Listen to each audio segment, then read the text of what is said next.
You know, let's keep it 100. Let's just tell like it is right now.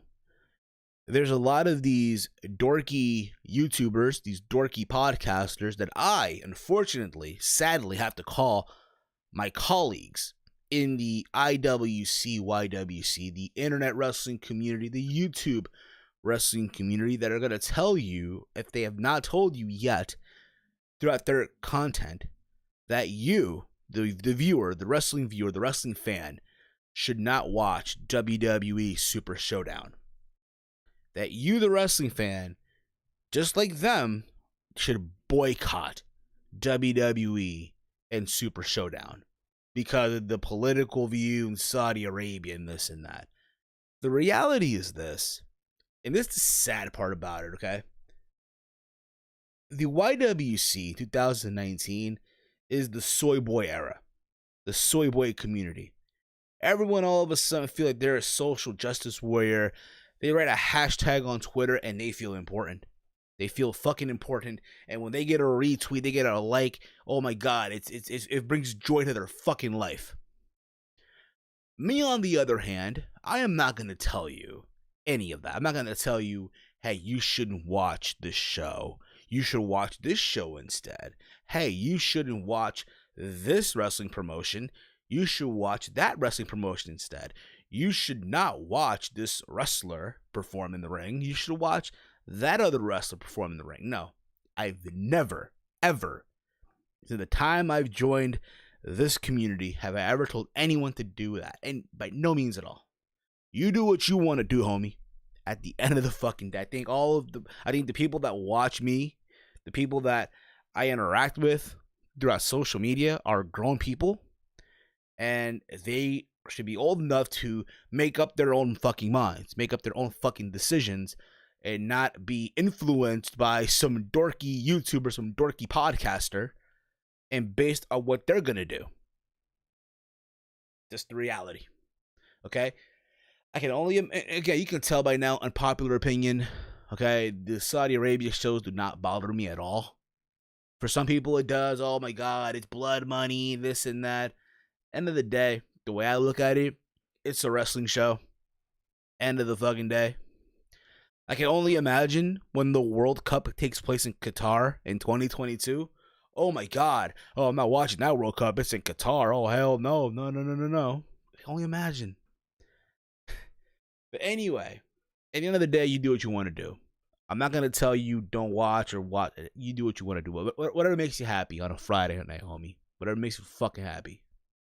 But as you can tell, my dorks, my mother flowers, you awesome, twisted, sick people that watch me, god damn it. This is your WWE Super Showdown preview and predictions. Goes down this Friday, getting down on Friday, god damn it. Live from Jeddah, Saudi Arabia, the King Abdullah Sports Stadium. I think that's what it's called here. There you go. The King Abdullah International Stadium from Jeddah, Saudi Arabia. Their third Saudi Arabia show. From the people that brought you the greatest Royal Rumble. From the people that brought you Crown Jewel. Well, now we have Super Showdown. I remember Solid Monster a couple years ago called it Electric Boogaloo Night 1, Night 2. I guess this is now Night 3, I believe it is now. So there you go with that. Or Sweet Saudi Money 3, or as it's called, again, Super Showdown. It's a wrestling show from Saudi Arabia. And remember this, people. Remember this. What that Saudi prince wants is what the Saudi prince will get. Remember that, dorks. Remember that. And I'm looking at the card right now. There's 9 matches. Okay. But before I get into that, I just want to show you guys the logo again.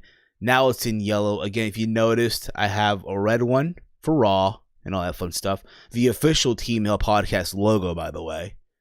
Also have it in blue. Blue for the SmackDown review. If I ever do a SmackDown review. SmackDown was shit tonight, so I'm like, no, fuck that. I'm not reviewing it. And yellow for NXT and stuff like that. But again, all these logos are fucking amazing. All created by who I consider the best graphic designer in the IWC. The best graphic designer, period, And if you don't believe me, you can ask the likes of JD from NY206. You can ask Solomonster. You can ask Big Mike. You can even ask House of Glory. That, again, Salrex is the best graphic designer, hands down. If you are a YouTuber, a podcaster, and you want awesome graphics done, the logos, video overlays for your YouTube channel, your podcast, whatever the fuck it is, hit him up on Twitter at SRXGFX and tell him that I sent you, and tell him that you want the best quality graphics logos done by him. Again, he is the best. This is also the Around the Point logo that he did for me, which is also fucking amazing. But anyway, again, hit him up, tell him that you want awesome graphics and stuff like that. Tell him that I sent you. You can check me out on all social media at HeelSteven. Literally everything. YouTube, the Gram, Twitter, Snapchat, all that fun stuff. And now here I am again. Take a little sip of this Game Fuel, motherfuckers. Game Fuel by Mountain Dew Amped. Dear Mountain Dew. Dear Game Fuel. Sponsor me. Seriously. Fucking sponsor me.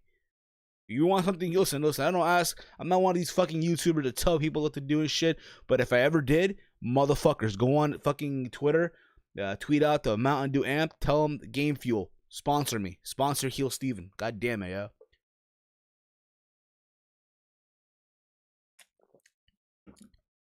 But anyway, I'm looking at this card. It goes down this Friday at 2 p.m. Eastern Time. I'll be at work when this show goes down live. So my review will be late. It'll be up probably Saturday afternoon. I'm watching the show basically late. Just keep that in mind as well. But I will do a review on the show. It's going to be late. Just keep that in mind. And if you want to give me your predictions again, drop them in the comment threads of this video with your predictions, or if not, let me know on the Twitter at HeelSteven. And yes, the big main event is going to be likely Goldberg and Undertaker, the match from my childhood. But any of that, again, it should be a very interesting show for what it's worth. It's basically another version of WrestleMania. They're building it up like that, basically. So let's get into this, shall we? We have Lars Sullivan going at it in a 3-on-1 handicap match versus the Lucha House Party. This is basically a way to showcase Lars Sullivan. Let's be real about it here. The Lucha House Party, I guess, had this thing on Raw this past Monday where they confronted Lars Sullivan and they took him out of the ring and shit like that. So then on SmackDown, I watched SmackDown, but I chose not to review it because it was shit. That apparently Lars Sullivan was in the ring with Caleb Braxton. And he was talking about, again, him being a freak, how he can take it, and started talking in poetry and shit like that. Again, it's a way for him it's a way to showcase Lars Sullivan. What he can do to 3 people at once. I'm pretty sure the Saudi prince is gonna fucking smile because he thinks, oh my god, he's watching Gene Snitsky in the fucking ring, or he's thinking it's the fucking Warlord. I can only imagine that. But other than that, Lars Sullivan is easily winning this match. Let's be real about it. We have here Roman Reigns versus Shane McMahon, a singles match, a one-on-one. All this started because when Roman Reigns went to SmackDown Live, he punched Vince McMahon. And Shane McMahon being the best in the world, there you go with that. Shane wants revenge on Roman for Roman punching his dad. And because of this wild card rule, this literally has been a careless program. Let's be real about it. It's been careless. No one gives a shit about it. And you're having them going back and forth on Raw. This past Monday on Raw, Shane McMahon attacked, again, speared Roman Reigns with the help of Drew McIntyre and the fucking Revival. It's then on SmackDown, the same thing, basically. All of this is leading, when you think about it, for Roman Reigns to get his fucking win. This is leading for Roman to get a win over Shane and then move on. To who? But yeah, Drew McIntyre at Stomping Grounds in a couple of weeks. Because goddamn, we're wanting to see that again. And listen, I'm a Roman Reigns fan. Don't get me the fuck wrong. But this, I just feel like it's a careless feud. It really, really is. Shane looks old as shit. He's been overexposed in the ring. Yes, people get crazy when he does the coast to coast and his music hits and all that shit. But when you look at him, though, honestly, he looks old as shit. He really, really does. I'm sorry. Just tell him like it is. We have Braun Strowman and Bobby Lashley going at it in a match that no one gives a fuck about. This past Monday on Raw, they had an arm wrestling contest where it led to Braun winning and then Bobby Lashley getting revenge and throwing the chalk powder in Braun's face and then hitting him with Braun Strowman's power slam. So I guess because of that, Braun Strowman gonna want revenge. And remember, the last time he was in Saudi Arabia, he lost to Brock Lesnar in like 10 seconds or so. And then before that, he won the greatest Royal Rumble. I'll be real about it. I really wish they threw Bobby a bone here, let him get a win, because I feel like he needs the win here. I feel like, but again, because Braun Strowman and I guess the Saudi people, or the prince that is, has a thing for this guy because he probably thinks it's Andre the Giant. Let's give it to fucking Braun Strowman.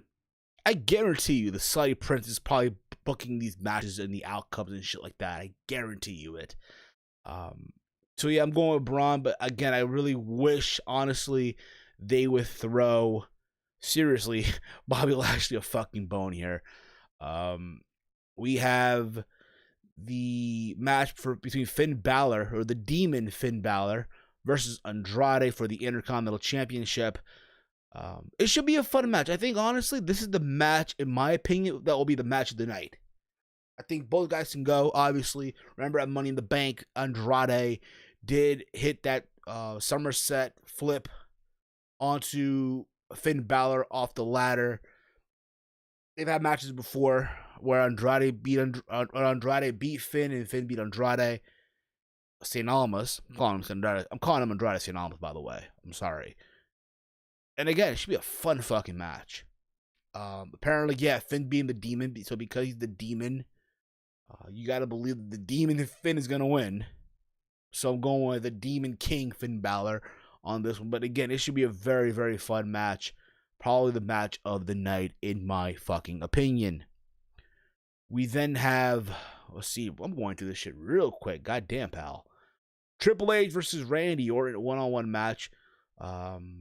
They're literally had both on Raw and SmackDown video packages reliving their feud when they were both in Evolution, and Triple H called Randy Orton that cold that was going to become a diamond, and Triple H was right. Orton became that diamond. Multiple world championship wins, won championships in general, like mid-card belts and all that stuff. And it's been around for so long. And the win that he had over people, the likes of John Cena, an Edge, the Legend Killer himself, and all that fun stuff. The list goes on, okay? On Raw this past Monday, they had a little exchange of words where basically Orton told Triple H that he hoped that he can get his balls out of his wife's purse, and just back and forth with that. And just balls in general, you know, again, Orton's at that point where he just doesn't give a fuck.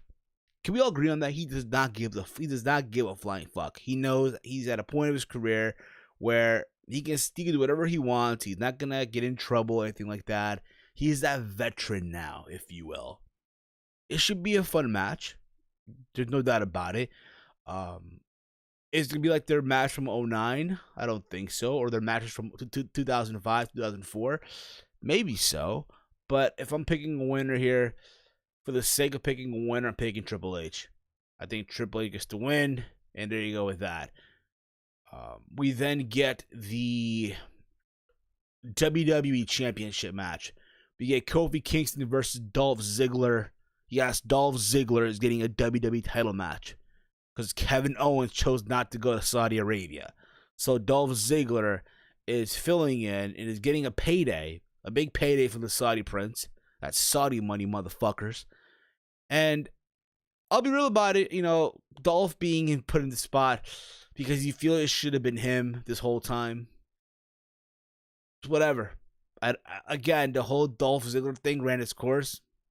And now it's like, no one really gives a fuck. Like, he comes out, gets no reaction whatsoever. Yes, Dolph did attack Kofi Kingston a couple of weeks ago and all that stuff on SmackDown. But again, no one's giving a shit. No one. There's no reaction whatsoever. I feel like Dolph at this point is better off when he's with somebody in his corner, like or part of a team.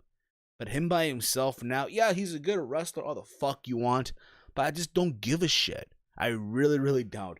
If Chase was here right now, that'd be Chase all over. He would probably be doing the "they hear you, they hear you" type of shit. But still, point of the matter is, as far as a winner, I'm gonna go with Kofi. I think they're not having Kofi drop the belt right now, especially in Saudi Arabia. Especially the fact that Kofi just went to Ghana or to Africa with the title itself. So there's that. But then again, there's a possibility that Brock will cash in, because Brock did say that he was going to cash in on Friday in Saudi Arabia. And a part of me says that, you know what, it may not be on Seth Rollins. Instead, it might be on Kofi Kingston. Because remember, there's that Fox deal coming up. And they're going to Fox real soon, coming up in, I want to say in the fall. So you better believe that Fox wants some top names. And what was a top guy? See what you want about Brock. But Brock's a top guy. And Brock being on Fox with the WWE title is probably what they want. More than likely. But I could be wrong. I could totally be wrong on that. And I know a lot of you dorks hope that I'm wrong on that as well.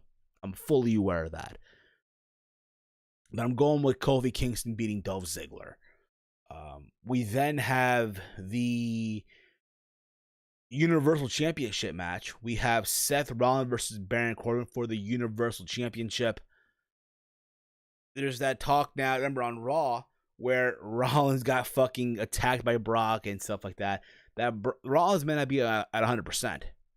He may not be.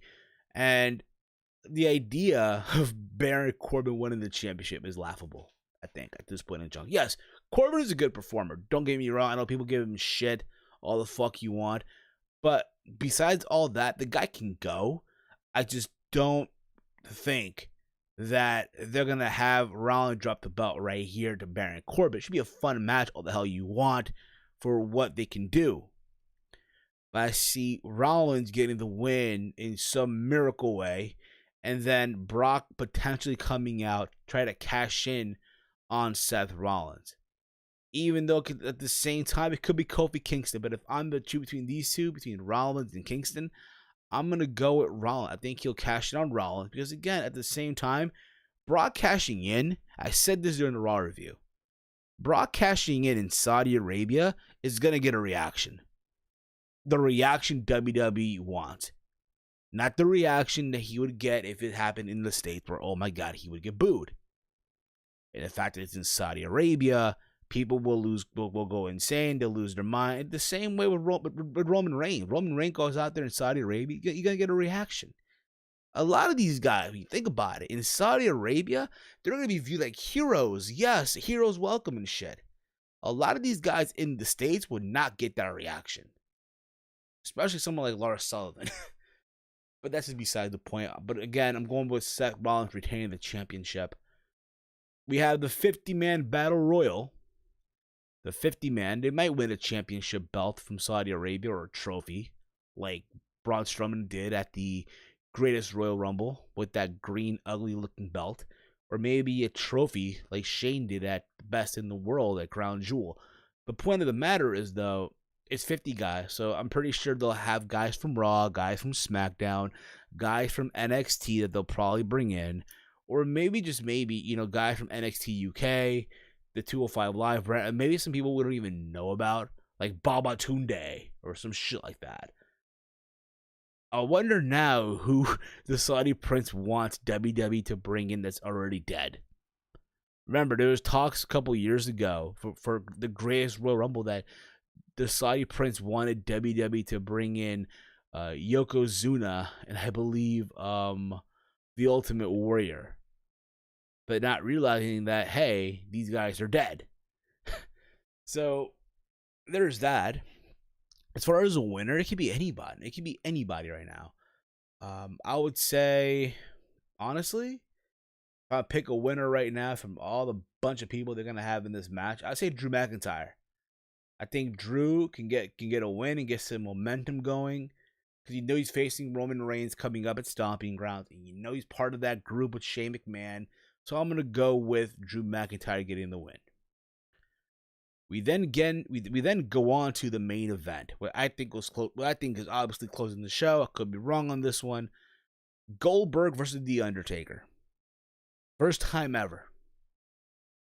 Listen, I know a lot of people are not big on this match. A lot of people are saying, "Oh my God, this is a bad match. Old man Taker, old man Goldberg." Yes, Goldberg looked old as shit tonight on SmackDown when he went out there. I just thought it was funny how on Raw Taker went out there and they cut the show during his promo. I thought that was disrespectful, at the same time kind of funny, right? Because the show, I know Don Tony said this on the Don Tony Kevin Castle show, that even Taker doesn't have that pull anymore. He doesn't. Or hey, could they add like another minute to the show or two, just so Taker can cut his promo? Nah, fuck that. We gotta debut this new fucking show about some fat chick that no one's gonna give a fuck about at the end of the season. So again, to me, honestly, this is for me, Goldberg and Taker, that childhood match that I never got to see as a child. I'm seeing it now at 28 years old. I'm about to be 29 in a couple of weeks. Now, is this going to be a fucking wrestling clinic? Absolutely not. Is this going to be a Kenny Omega Okada match? No. Is this going to be a Gargano Adam Cole match style? No. But for whatever it's worth, if it's 5 minutes, 2 minutes, it's going to be fucking awesome. For me, at least, the childhood within me. That being said, who wins? It's a good question. Who the fuck wins here? You have two guys that I'm a fan of in some way. That being said, I'm going to go with The Undertaker. I think Taker gets to win. I don't see Goldberg really beating The Undertaker. I just don't think, and again, you can say, oh, it's the WWE guy going over the WCW guy. You can make that argument. But the point of the matter is, for whatever it's worth, for however long it's going to be, I'm okay with it. It could be a 2-minute match, and I'm okay with it. But I think everything about it, the entrances and all that shit, is going to be fucking crazy. Even though I found it funny tonight on SmackDown when Goldberg went out there and they turned the lights off and Taker was behind him, and that wasn't even the real Undertaker, some actor in Taker's gear from what it looked like from what I was looking at. But that being said, I'm going with The Undertaker getting the win. And there you go with that. Again, you're going to have a lot of these YouTubers, a lot of these dorky YouTubers, these dorky podcasters that are going to tell you that you should not watch Super Showdown. You should boycott Saudi Arabia and WWE going there. You should boycott this event, which I think is stupid. Again, it's so dumb. It's so pathetic. It's, again, the soy boy era of the YWC, IWC. It's the pussified community that has become what you see now. Me, on the other hand, I'm not going to tell you what you should and shouldn't do. Do what makes you happy at the end of the fucking day. That being said, guys, give me your thoughts in the comment. What are your predictions for the show? A lot of fun stuff. Again, you can check me on all social media at HeelSteven, YouTube, Twitter, the Gram, Instagram. That is for the kids out there. Snapchat, everything is at HeelSteven. I want to thank again the amazing Salrex for all the graphics that you see here on the YouTube channel, especially for the amazing logo for the TML podcast and as well for Around the Point. If you are, again, a YouTuber or podcaster and you want awesome graphics done for your respective YouTube channel, podcast, whether it be, again, graphics, logo, overlays, hit them up on Twitter at SRXGFX and tell them that I sent you. Not only does Salrex does graphics for myself, but also graphics for JD from NY206, the Solid Monster, House of Glory, and Big Mike. So again, I think I can speak for all of us, that being myself, JD, Solid Monster, Big Mike, and House of Glory, that we are happy that we have Salrex on our team. Team Salrex, motherfuckers. Team Salrex. Seriously. Anyway, guys, that's going to be it for me. I might end up doing tomorrow a impromptu episode of Around the Point. Yes, granted, yes, there will be part 2 of the interview coming up this weekend of myself, Connor, and Matt from In the Rope Show. Part 2 is coming up this weekend, but I might do another one, an extra one, if you will, to give my thoughts on this whole Bully Ray, Ring of Honor, Velvet Sky, and the Allure bullshit with the fan. My thoughts on, I guess, the John Moxley, Wade Keller interview and stuff like that. I might just do that. I'll keep you guys posted. But that's going to be it for me, guys. Thank you for watching this video. If you're new here, hit that subscribe button down below. Give the video a big old thumbs up. And share the video throughout your entire social media. And with that being said, guys, it's Steve. And I am out like Janet's titties, y'all. Boy, oh boy. You better love that sweet Saudi money, y'all. We're making Saudi money. Making Saudi money. Remember, y'all. What the prince wants, what the prince gets. That's not an insult, y'all. Just facts. Later, dorks.